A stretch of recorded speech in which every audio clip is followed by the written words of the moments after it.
Hello everyone, welcome to another problem session. So today we are going to look at this problem of image formation by refraction. So imagine you have a plane interface.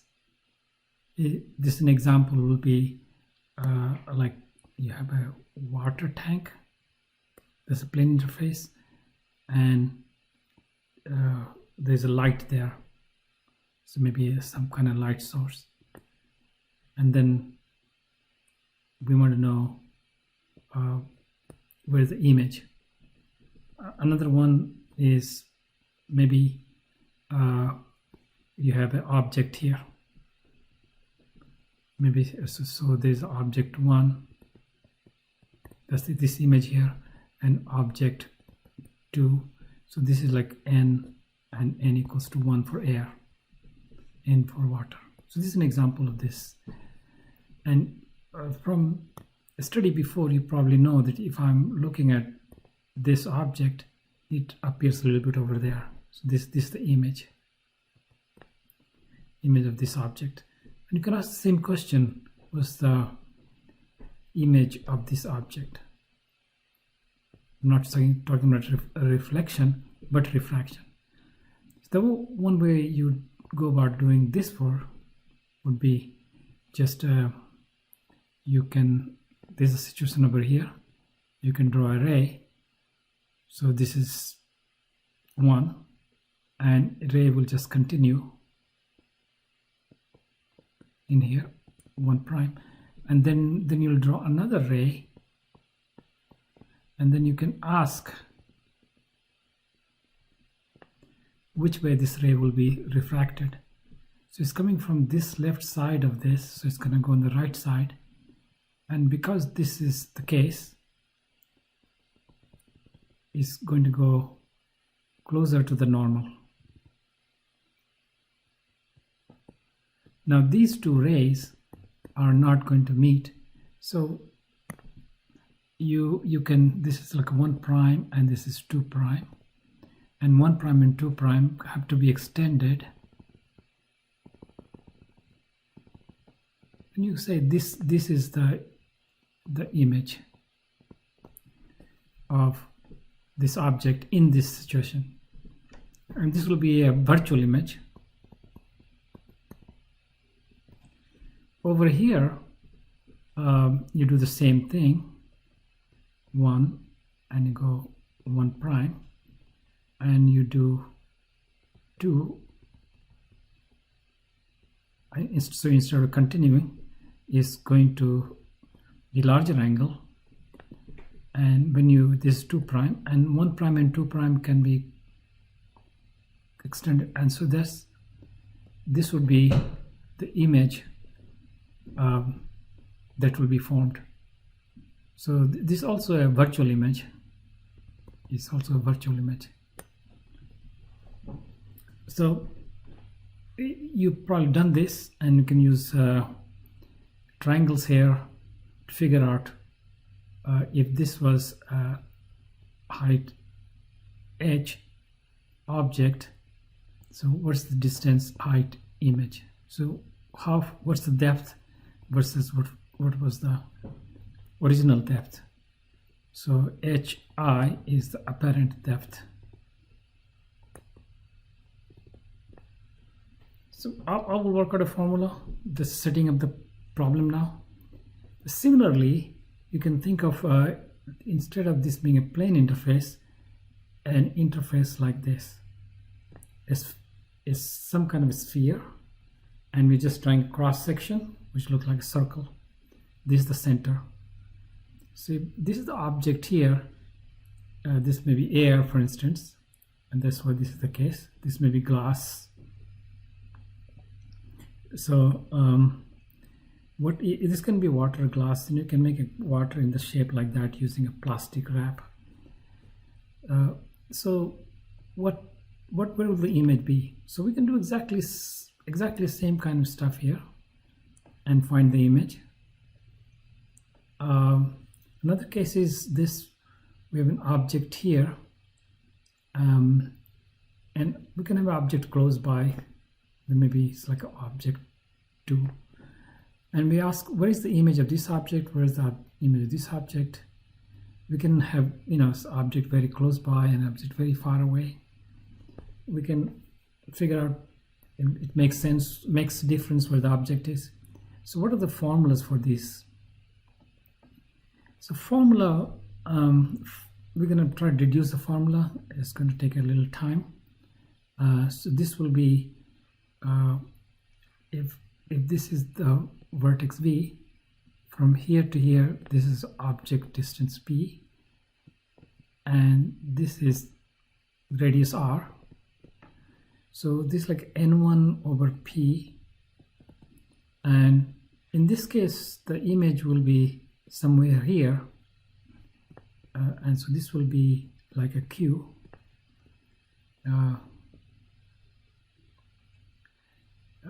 N2 over Q equals N1 minus N2 over R in this case. And in this case, it's going to be, okay, let's, over here, let's forget about this, try this. So this is, from here to here is P. And you can see if over here,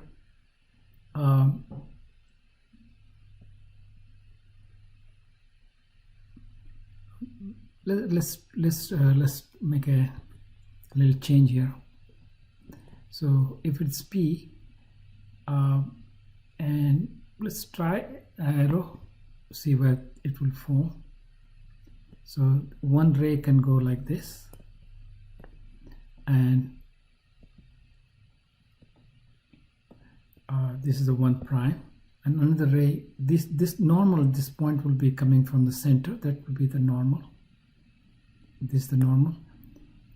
So if there was no interface, it will continue this way, but because of the interface is here, this angle is the angle of incidence.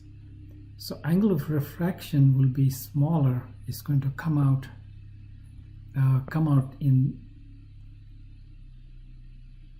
this direction, and this 2 prime, they're not going to meet, so I will have to extend this, and so that will be where the image will be, and from here to the vertex will be a Q.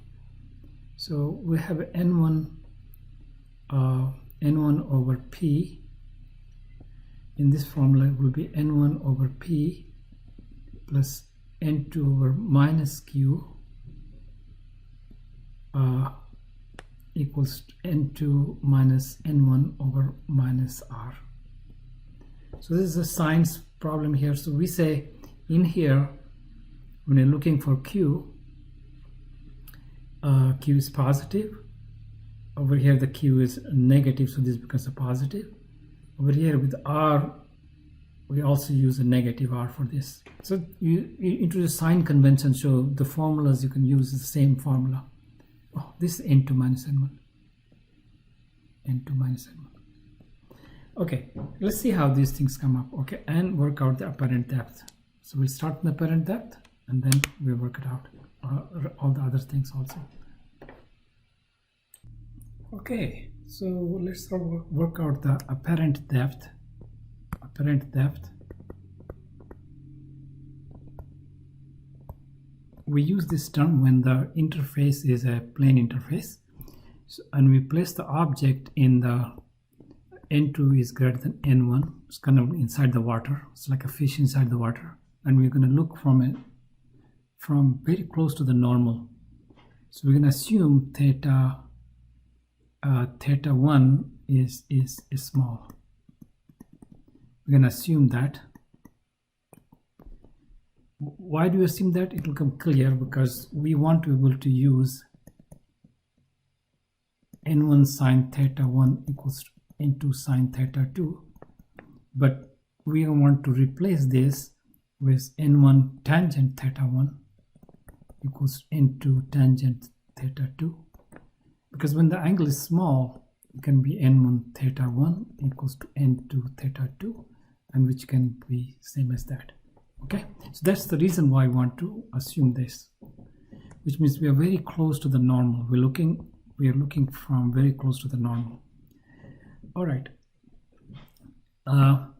Now let's look at these two. One triangle is A, B, Q. Another triangle is A, B, P, and this is the HO, and this is the HI, and let's call this guy X. Okay, so look at the geometry here. Over here, if you look at this angle, this is theta 1, so this must be theta 1. This is the direction, so this must be theta 1. So we can write tangent theta 1 equals to x over hi. The same thing over here is coming in with a theta 2. So this is theta 2. These guys parallel. So tangent theta 2 equals to x over ho. And so we see over here, using this instead of that, small theta 1 and theta 2, then almost normal, like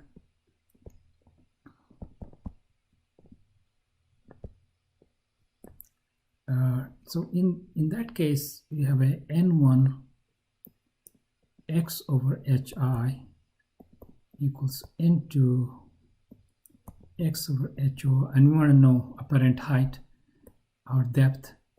So the hi is, bring this over there, x got cancelled out, so n1 over n2 ho, and this is the answer.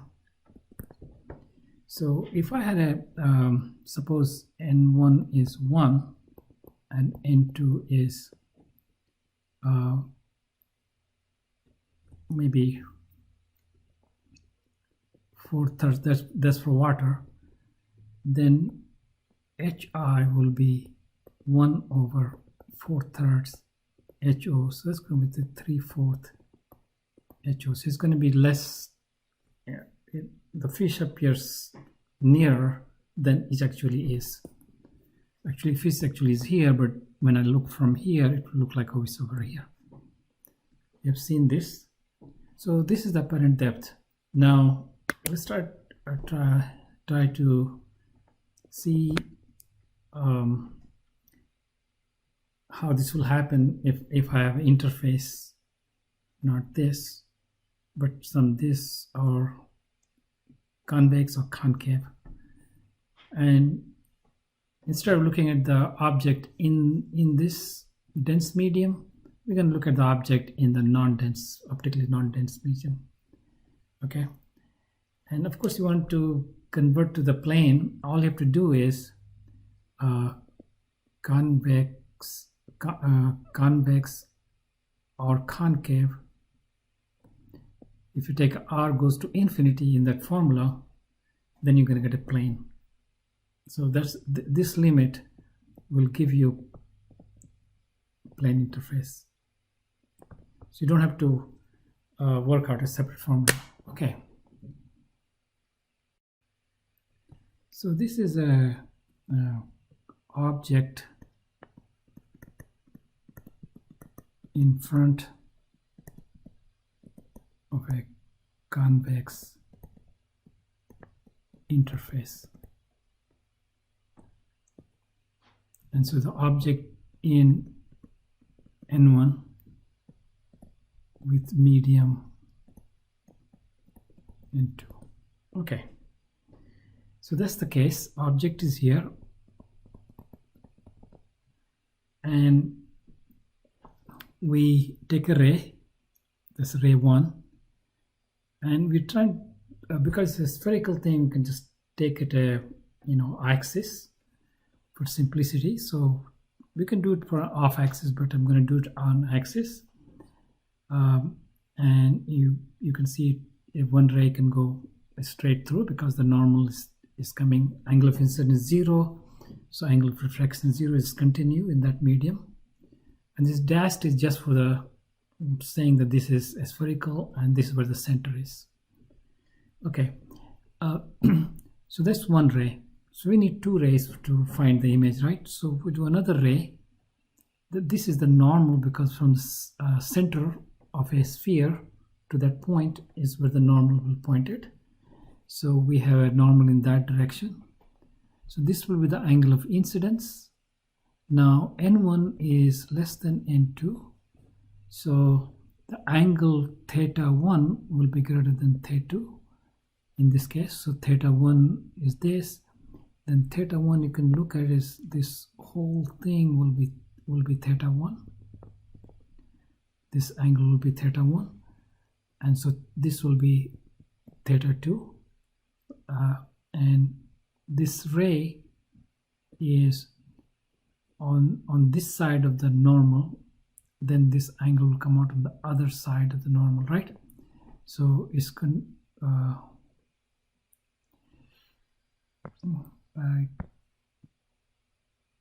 looking at this, so this is the normal, and this angle will be this will be the angle. This is the angle. This is the angle theta 2. This is the normal. So this angle is the normal. So this ray and this angle, and then this is the ray. This is the refracted ray, and that's the normal. Okay. So I'm going to now look at several triangles here and make an assumption here. So I'm going to assume several things. Okay, we assume this angles theta 1 is small. That just makes theta 2 is small also. That's one I'm going to make. We'll be able to assume a small angle.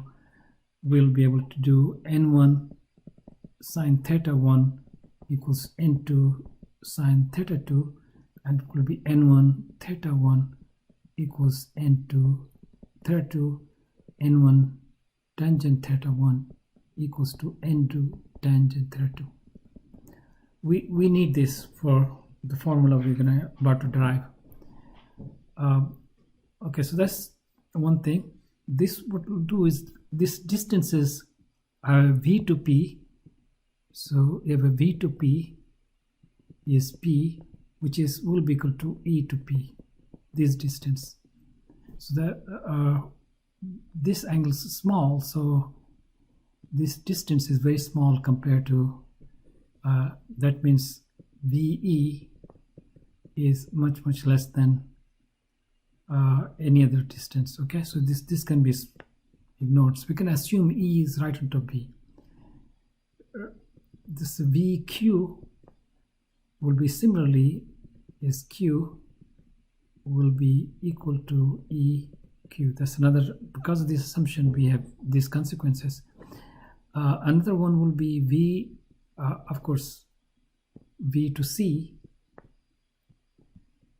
is the radius of curvature, and so we will just assume that this is going to be E to C. So we're going to make these assumptions. Okay, for the interest of time, I'm going to just write this out now, something, and then come back and go over it. Okay, so welcome back to I wrote this part here. I wrote this part out. I wrote this part out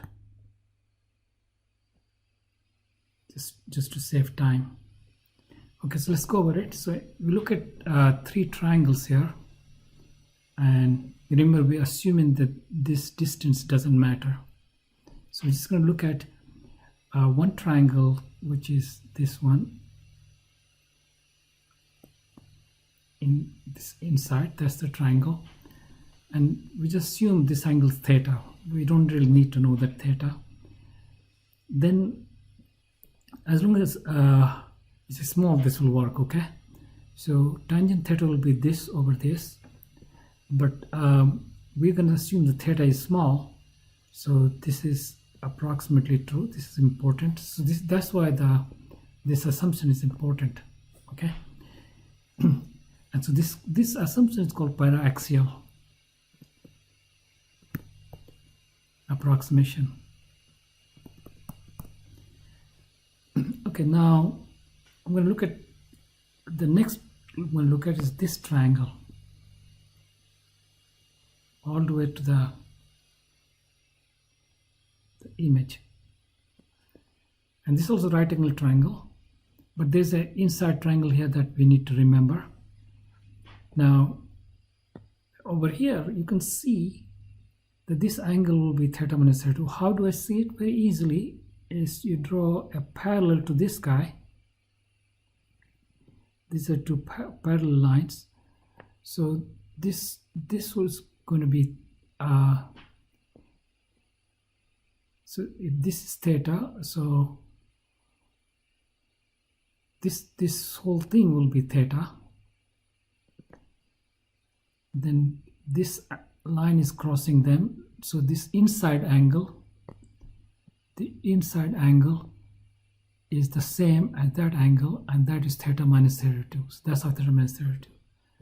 So now in this triangle you can just say tangent theta minus theta 2 for this will be that over this distance, and that distance is, I'm using letter Q for that, and that's the Q is image distance. And again a small angle, so this also approximation, also approximations, it'll give me this formula, this relationship. Now go over here and I look at I'm going to look at this triangle, but I need to look at this triangle along with this triangle. So you need to look at these two triangles together. Why? Because I'm only be able to use angle theta. I want to get angle here. So to get angle here, I'll leave that as exercise, that from here I'll give you one way to find out what this angle will be. You look at this whole thing is 180 degrees, and you can look at this angle here is 90 minus theta,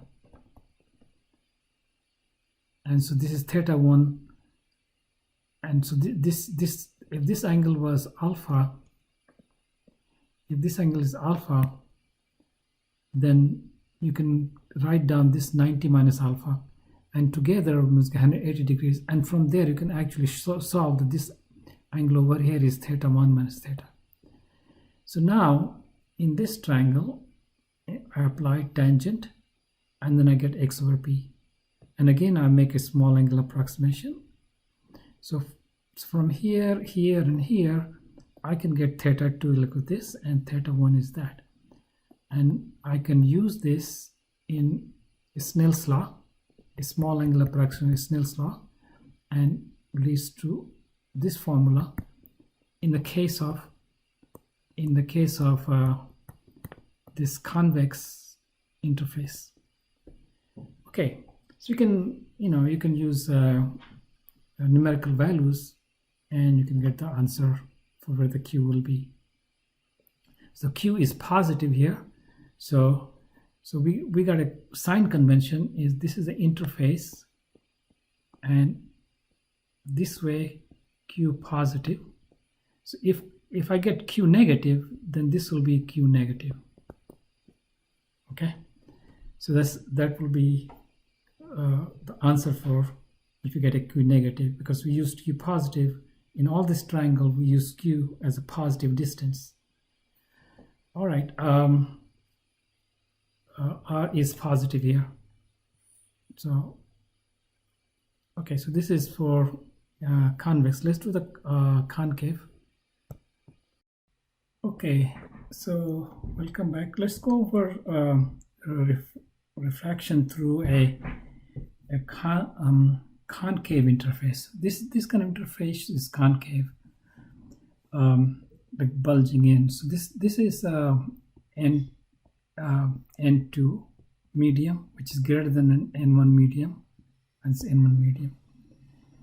Of course, the formula apply even if you reverse the medium, but for the sake of completeness, we have to pick one to draw a picture. All right. So here is an object in the n1 medium, and to find its image, I just take a ray that will hit the interface. So this is the easiest ray on the axis, and over there the incidence ray θ1 is 0, so θ2 will be 0. So it's just going to go straight, this 1 prime. So we need another ray. So you draw 2, and it hits at an angle, and from the center, this is the normal. That's the normal. That's the normal, and it's green line. So this angle is the angle of incidence, and you can see it will go in that direction if there's no interface. But because n1 is less than n2, we expect θ1 to be less than θ1 must be on θ2 if n1 is less than n2. So because this product equal to that product, because n1 θ1 equals to n2 θ2. So if this is small, this is large, which means this angle of refraction will be less than angle of incidence. So it's going to come out from the normal, is going to be that. And now 2 prime is going away from 1 prime, so I extend it back, and this is where they meet. So that's where the image is. So now we want to know what are the relations between object distance, image distance, and the radius. So we're going to assume, just as before, θ1. So we're going to assume θ1 and θ2 is small, makes theta also small, and in that case, what we have here is what is called, as we said earlier, is going to be para-axial approximation. It's just called approximation. Now, in that case, this distance is small compared to all the other distances, and so distance from V to C, V to Q, V to P, we can just take E to C, E to Q, E to P, and we look at these right angle triangles. There are other ways of driving this, but I think this is kind of pretty simple and easy to work out. So in just like convex thing, we just look at a same triangles, and then we just call this angle theta from the center to the point of the second ray, and then we work out this angle will be like a tangent. We use a tangent to x over r. This angle again works out. If you want to work out, you just draw a parallel to this, and you can clearly see what this angle will be. This angle will be just this angle. This angle will be just that angle, and this angle here will be that angle. So this is theta. So theta minus θ2 is this angle. Similarly, well, when you work out, you get this formula, and then again you can work out parallel lines, not rays, these parallel lines. So you can see this angle will be theta. So this angle here will be this angle here. It's going to be theta. And this, of course, there are similar figures, so you could just guess it, or you can work it out. From this, we can deduce theta minus θ1 is x over p, theta minus θ2 is x over q, and theta equals x over r. From these, we can solve for θ1, and theta 2, and then we with n1 theta 1 equals to n2 theta 2, and in that, from there you can, this is a Snell's law, from there we get this relationship, which you can write it like this. But this is very different than what we got. Just basically not same, but there are sign problems here. So all the q is positive here. This distance were taken as positive. But if you observe you can say you can come up with a sign convention that if the image is on the same side of the object, then the image will be negative. So this, you can call that q, and call this guy script r. So in case of convex interface, all of these were positive. In the concave interface, capital Q is positive. Little q is positive, so this has to be negative. And so if you were to write a single formula for both of them, then you'll go about like follows. Okay, so if you want to do one formula rather than 4 different formulas depending on where the situation is, we would look at all the formulas. So if you have so this is a convex interface, and if you have a object very far away, so this is far away object, then its image is on the other side. Okay, so if you look at it, the formula for this that we derived was everything is positive, this positive, this positive, everything is positive here, all the symbols are positive. Now if you have a object very nearby, so this is nearby object, and I'm putting in quotes because it depends on how near you are, then you will get a formula. This q2 is positive, all the distances are positive, which means this over here, what you're going to come out is going to be a negative number. So these are looks like 2 different formulas, but you can have one formula which say, okay, and this r is positive, so we have a p is positive, q is positive if on left. So we're going to say all the rays are going left to right, either top to bottom earlier, but normal convention is left to right. Left of interface, on the right of interface, negative if on the left of interface, and R is positive for convex interface.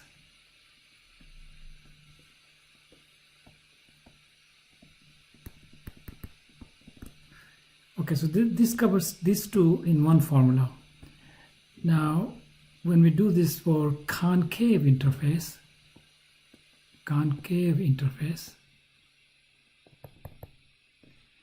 we just found formula like this for a faraway object.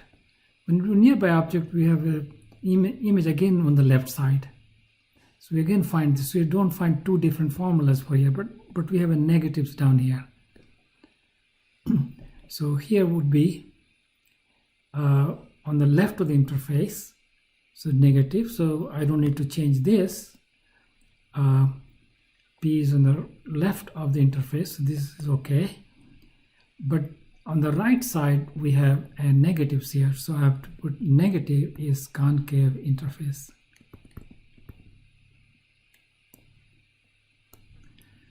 So this will be capture both all four cases of 2 cases of interface and 2 different cases of the image is going to be right or to the left of the interface. Okay, so if you have a numerical problem and you get a q equals to minus 25 centimeters, if you get this as an answer,